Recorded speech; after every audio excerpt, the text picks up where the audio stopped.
నాదే. అమ్మా వింటున్నారా? అనవసరమైన శ్రమలు, అనవసరమైన దుఃఖము, అనవసరమైన దెబ్బలాటలు, అనవసరమైన చింతలు, కారణం లేని దెబ్బలు. వింటున్నారా? మీరు బిగుసుకుంటున్నారు. రిలాక్స్డ్గా విందురు. జోక్ చెప్తాను వినండి. నా భార్య ప్రెగ్నెంట్ అయినప్పుడు డెలివరీ కొరకు నర్సరీపేట హాస్పిటల్లో పెట్టాం. ఎందుకంటే మా నాన్నగారు నర్సరీపేటలోనే హాస్పిటల్లో పనిచేస్తారు. డెలివరీ కొరకు తీసుకుని వెళితే వినండి ప్రియులారా, నేను చిన్నప్పటి నుంచి హాస్పిటల్ వాతావరణంలోనే పెరిగాను. ఎందుకంటే మా నాన్నగారు మా అమ్మగారు నాన్న ఆయన గవర్నమెంట్ హాస్పిటల్లో ఉద్యోగస్తుడే కనుక హాస్పిటల్ వాతావరణం చిన్నప్పటి నుంచి అలవాటు అయిపోయింది. అందుకే హాస్పిటల్లో పనిచేసే వాళ్ళందరినీ వరుసలు పెట్టి పిలుచుకుంటామన్నమాట. ఆంటీ, అంకుల్, బాబాయ్, మామయ్య అని. సరే, ఆమెకేమో డెలివరీ టైం, ఆపరేషన్ అయింది, హాస్పిటల్లో ఉంది నా భార్య. సరే, శ్రీకాకుళం బలగ నుంచి, అమ్మ వింటున్నారా లేదా, సాధు కృష్ణ గారని మాకు మామయ్య, అతను వాచ్మెన్ డ్యూటీకి వచ్చేవాడు. మా కృష్ణ మామయ్య ఎంత మంచివాడు అంటే పగలు చూస్తే దేవదూతలా ఉంటాడు, కానీ సాయంత్రం అయితే బ్రహ్మరాక్ష అయిపోతాడు. తప్పతుంది కాదు, లోపల పడి సరుకు అలాంటిది. పాప ఆయన ఏం చేస్తాడు? పగలు చూస్తే మా కృష్ణమామయ్య దేవదూత అనుకుంటాం. దించిన బుర్ర మీదకి ఎత్తడండి బాబు మా మామయ్య గారు. కానీ రాత్రి అయిందనుకోండి, వినండి, సాయంత్రం అవ్వగానే లోపల ఏదో పానకం పోసుకోగానే దెయ్యంలాగా తయారవుతుంటాడు. సరే, నేనంటే బాగా గౌరవిస్తాడు ఆయన. చదువుకున్నాడు, మంచోడు పిల్లగాడని గౌరవించేవాడు. సరే, నైట్ డ్యూటీకి వచ్చాడు. నా భార్య ఏమో అక్కడే ఉంది. ఏమన్నాడు? మా పిల్లలకు ఉంది, పుట్టినోడలకు ఉన్నాడు అన్నాడు. బాగున్నారు మా కృష్ణ మామయ్య అన్నాను. అన్న తర్వాత ఏమంటే పేషెంట్ దగ్గరికి వెళ్ళి డాక్టర్ చూశాడా, నర్స్ ఇంజెక్షన్ ఇచ్చిందా, ఏమండి ఆ ఎంఎన్ ఒకటి కట్లు కట్టాడా అని ఇతకడది పెట్టి డీమండ్ హెచ్ఓలాగా అడుగుతున్నాడు. ఊగి అడుగుతుంటే తాగుబోతోడు తమకి ఏంట్రా అని నవ్వుకుంటున్నారు. తాగుబోతోడికి నవ్వుకునే తప్ప తాగుబోతో లోకాన్ని నవ్వులాటే పనికి వస్తాడు. తాగుబోతోని లోకానికి నవ్వులాటే పనికి వస్తారు. తెగ నవ్వేసుకుంటున్నారు బెడ్ల మీద ఉన్న వాళ్ళంతా. ఇతనైతే పెద్ద డీమండ్ హెచ్ఓలాగా అడిగి అడిగి అడిగి కొంచెం తాగింది, కొంచెం బాగా ఎక్కిందేమో. వింటున్నారా లేదా? డాక్టర్ గారు టేబుల్ మీద ఎవడ బలగ నుంచి శ్రీకాకుళం తెచ్చుకుని క్యారేజ్ పెట్టి అందరినీ పలకరించి వచ్చాడుగా డ్యూటీకి కృష్ణమావయ్య. సరే, క్యారేజ్ దగ్గరికి వచ్చి అంటాడు, వసే క్యారేజా, నేను నిన్ను తినని, నువ్వేను తిను. వెర్రి మాటలు పలుకుదు అంటది. క్యారేజ్ నిన్న తిన్నవేంట్రా తాగుపోతాడా, నువ్వు క్యారేజ్ ఇప్పుకొని తినరాదా? ఆ క్యారేజ్ అక్కడే ఉంది, ఏ తినవాలని అంటున్నాడు. అదే తింటది. ఎవడు గుద్దాడు క్యారేజ్ని, కింద పడిపోయి చేపల కూర ఏమంటే తెల్లని కింద పడిపోయింది. అమ్మ వింటున్నారా? ఇదేదో ఇప్పుడు కొత్తగా కనిపెట్టిన విషయం కాదు. కొన్ని వేల సంవత్సరాల కిందడు సొలొమోను తాగి చెప్పాడు.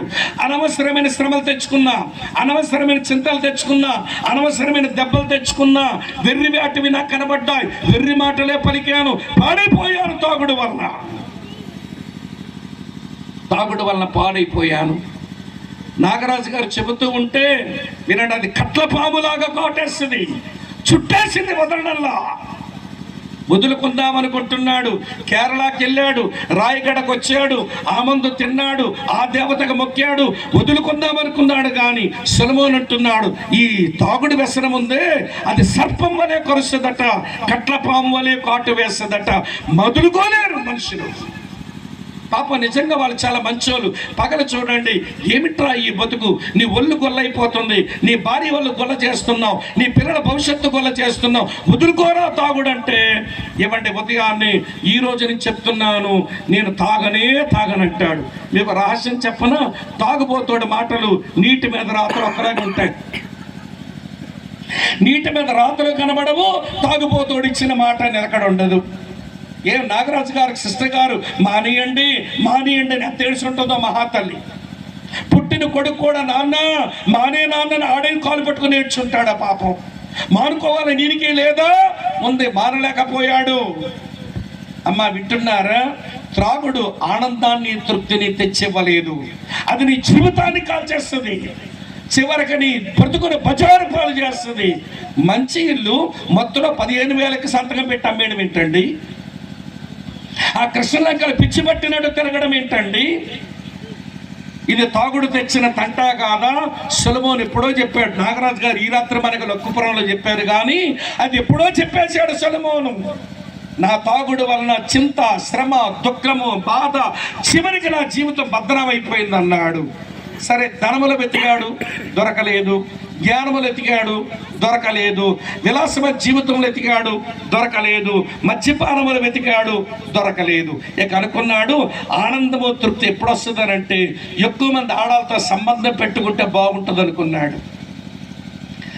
సెక్స్, లైంగిక జీవితం, ఎక్కువ మంది ఆడాలతో సెక్స్ చేస్తే ఈ లైంగిక జీవితం నేను కలిగి ఉంటే తృప్తిగా ఉండొచ్చు అనుకొని, అమ్మ వింటున్నారా, మీరు చదివితే మీకు ఊరి ఇదేంట్రా అని అనుకుంటారు. మీరు చదువుతాను చూడండి, పెద్ద మనిషి ఎలా బతికినాడు. రాజులు మొదటి గ్రంథం నేను చదువుతున్నాను, 11వ అధ్యాయం 2వ వచనంలో.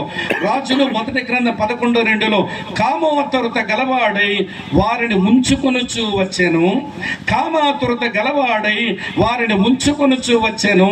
అతనికి 700 మంది రాజకుమార్తెలైన భార్యలను 300 మంది ఉపపత్రులను కలిగి ఉండరి. అతని భార్యలు అతని హృదయమును దేవుని నుండి తిప్పేశారట.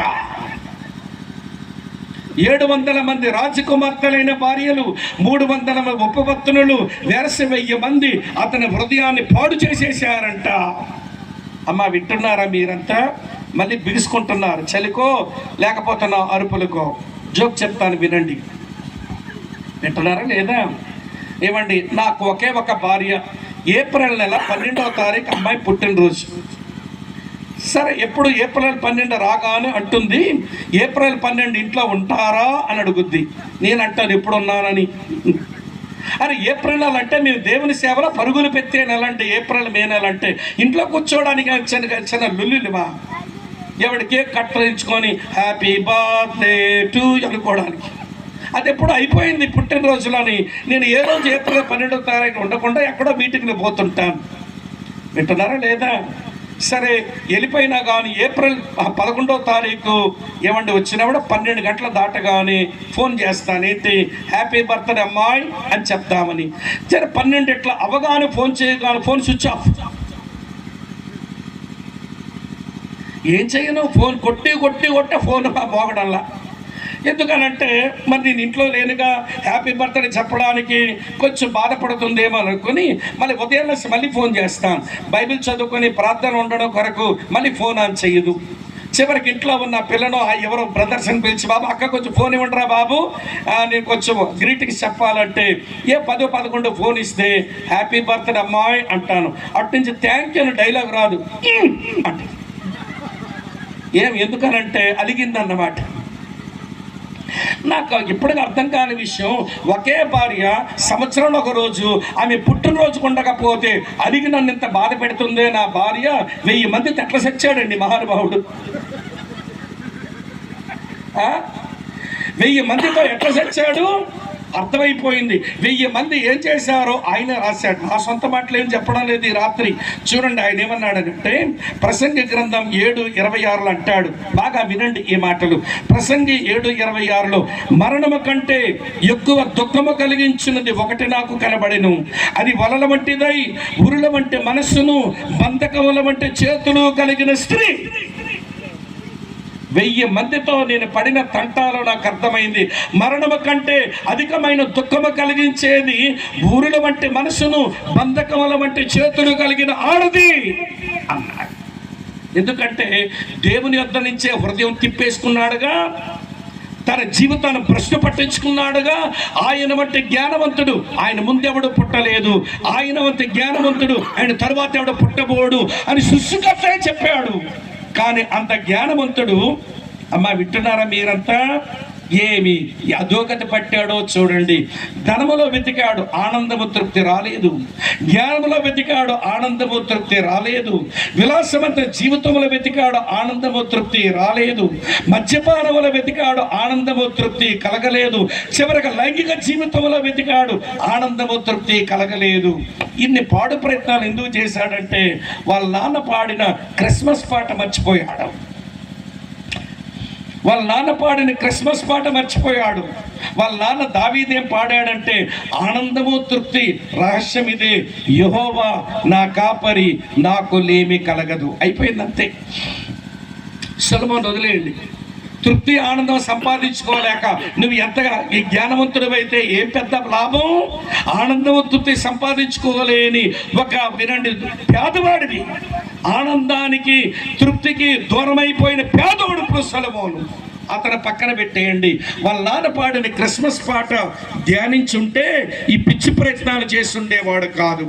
సరే, వాళ్ళ నాన్న పాడిన పాటలో ఒక లైన్ చదివేయంగా, యెహోవా నా కాపరి, నాకు లేమి కలగదు. ఇప్పుడు దావీదుని పోయి అడుగుదాం. దావీదన్నా ఆనందము నాకు తృప్తి వచ్చిందని ఒక లైన్ పాడేవే, నీ ఆనందానికి తృప్తికి రహస్యం ఏంటో చెప్పవా అంటే ఆయన అంటున్నాడు, బాబు స్వామి, నా ఆనందానికి తృప్తికి రహస్యం నేను ధనముల వెతకల, జ్ఞానముల వెతకల, లగ్జరీలో వెతకల, తాగుడులో వెతకల, ఆడాల్లో వెతకల. నా ఆనందానికి తృప్తికి రహస్యం ఏంటనంటే నాకు ఒక వ్యక్తి దొరికాడు, ఆయన పేరు యెహోవా. దేవుని స్తోత్రం చెబుదామా? హల్లెలూయా. నాకు ఒక వ్యక్తి దొరికాడు, ఆయన పేరు యెహోవా. యెహోవానా? ఏమిటయ్యా యెహోవా అంటే? మా శ్రీకాకుళం జిల్లా వాళ్ళం, లక్కపురం వాళ్ళం, శ్రీకాకుళం, మాకేం తెలుస్తుంది యెహోవా అంటే? అది బైబిల్ భాష కదా. ఏమిటి యెహోవా అంటే కొంచెం చెబుతావా అంటే దావీదు అంటాడు, యెహోవా అంటే అర్థం ఏంటో తెలుసా? స్వయంభవుడు అని అర్థం. స్వయంభవుడు అంటే ఆయన ఉనికికి ఆయనే కారణం. ఆయన ఎవరి వల్ల పుట్టినోడు కాదు, ఎవరి వల్ల సృష్టించబడిన వాడు అసలే కాదు. ఆయన ఎవడో పుట్టిస్తే పుట్టించినోడు దేవుడు అవుతాడు, కానీ పుట్టినోడు దేవుడు ఏమవుతాడు? ఆయన ఎవరో సృష్టించి ఉంటే సృష్టించినోడు దేవుడు అవుతాడు, కానీ ఈయనేమి దేవుడు అవుతాడు? యెహోవా స్వయంభవుడు, తనకు తానుగా ఉనికిలో ఉన్నవాడు. ఆయన పుట్టించిన దేవుడు మరొకడెవడు లేడు. ఆయన స్వయంభవుడు. యెహోవా స్వయంభవుడు మొదటి మాట. రెండో మాట, యెహోవా నిత్యుడు అని అర్థం బాబు. నిత్యుడు అంటే నిన్న ఉన్నాడు, నేడు ఉంటాడు, రేపు కూడా ఉంటాడు, ఇందులో ఏం అనుమానం లేదు. ఆయన పేరు వర్తమాన, భూత, భవిష్యత్ కాలములలో ఉండేవాడు. దేవునికి స్తోత్రం చెబుదామా? ఇంకా చెప్తాను విని బాబు. స్వామి, యెహోవా అంటే స్వయంభవుడు, యెహోవా అనగా నిత్యుడు. యెహోవా అనే మాటకు మరొక అర్థం ఆయన సర్వశక్తిమంతుడు, ఆల్మైటీ గాడ్, సర్వశక్తిమంతుడు. ఆయనకు అసాధ్యమైంది ఏదీ లేదు. 75 సంవత్సరాల ముసలాయనకు కొడుకునిస్తానన్నాడు ఈ దేవుడు. అమ్మ వింటున్నారు కదూ? ఆయన పేరు అబ్రహాము. ఈ 75 సంవత్సరాల ముసలాయన కొడుకునిస్తానంటేను సంవత్సరాలు పెరిగిపోతూనే ఉన్నాయి. మరొక 24 సంవత్సరాలు దొర్లిపోయినాయి. ఈయన గారి వయసు 99 అయ్యింది. అప్పుడు మళ్ళీ దేవుడు వచ్చి, హే అబ్రాహాము, వచ్చే సంవత్సరం ఈ పాటికి నీ ఒడిలో బిడ్డుంటాడయ్యా అన్నాడు. ఆ భార్య ఏమో గుడారం మాటున ముసిముసి నవ్వులు నవ్వుకుంటుంది. ఎందుకో తెలుసా? ఆవిడికి తెలుసు, నా గర్భసంచి ఎండిపోయింది, నాకు నెలసర్లు నిండుకున్నాయి, నా మెనోపాస్ వచ్చేసింది. మెనోపాస్ వచ్చిన ఆడపిల్లకు, ఏమండి, నెలసర్లు నిండుకున్న ఆడపిల్లకు ఆ గర్భసంచిలోంచి బిడ్డ పుట్టే అవకాశం ఉండదు. ఇదేంటి దేవుడు మా ఆయనతో అంటున్నాడు, వచ్చే సంవత్సరానికి ఈ పాటికి బిడ్డుంటాడని ముసిముసి నవ్వులు నవ్వుతుంది. ఈయన వయసా 99, నా వయసా 89. నాకా నెలసరి లాగిపోయినాయి, నా గర్భసంచా ఎండిపోయింది, బిడ్డ పడతాడంటాడేంటని ముసిముసి నవ్వుతుంటే దేవుడు అంటాడు, ఏమయ్యా అబ్రహాము, నీ భార్య అయిన సారా నవ్వనేలా? నాకు అసాధ్యమైనది ఏదైనా కలదా? నేను సర్వశక్తిమంతుడను. నాగరాజు గారిని మార్చడం అమ్మ ఏడుపు మార్చిందా? ఒరే కాముటోడు అయ్యి ఉండి ఈ తాగుడేంట్రా, మన పరువు పోతుందరా, మానుకోరా కొడుకని ఏడ్చింది తల్లి. అమ్మ పెట్టిన కన్నీళ్లు ఆ మనిషిని మార్చలేకపోయింది. లక్కపురం గ్రామంలో ఉన్న స్నేహితులు, లక్కపురంలో ఉన్నటువంటి పెద్దలు, ఒరే నాగరాజు, ఏమిట్రా ఈ పాడు బతుకు, మన ఊరు పరువు తెస్తున్నావు కదరా, నీవు పిచ్చిబట్టినట్టు తిరుగుతావేమిరా, మారరాదురా అని లక్కపురం అంతా ఏమంటే కోడి కూసి అరిచిన మార్చాయా వీళ్ళ అరుపులు? విజయవాడలో మన కాముట్ల అందరం కలిసి తలా కొంచెం డబ్బులు వేసుకుని వ్యాపారం పెట్టుకోమని ఇద్దాము, వాడిని బలపరచుదాము, ప్రోత్సహించుదామని చెప్పి ప్రోత్సహించి, ఏ నాగరాజు నువ్వు మానరాయి వ్యసనాలని విజయవాడలో ఉన్న వాళ్ళంతా కృష్ణలంకలు చెప్పారు. వాళ్ళ మాటలు ఏమైనా మార్చినాయే ఈ మనిషిని?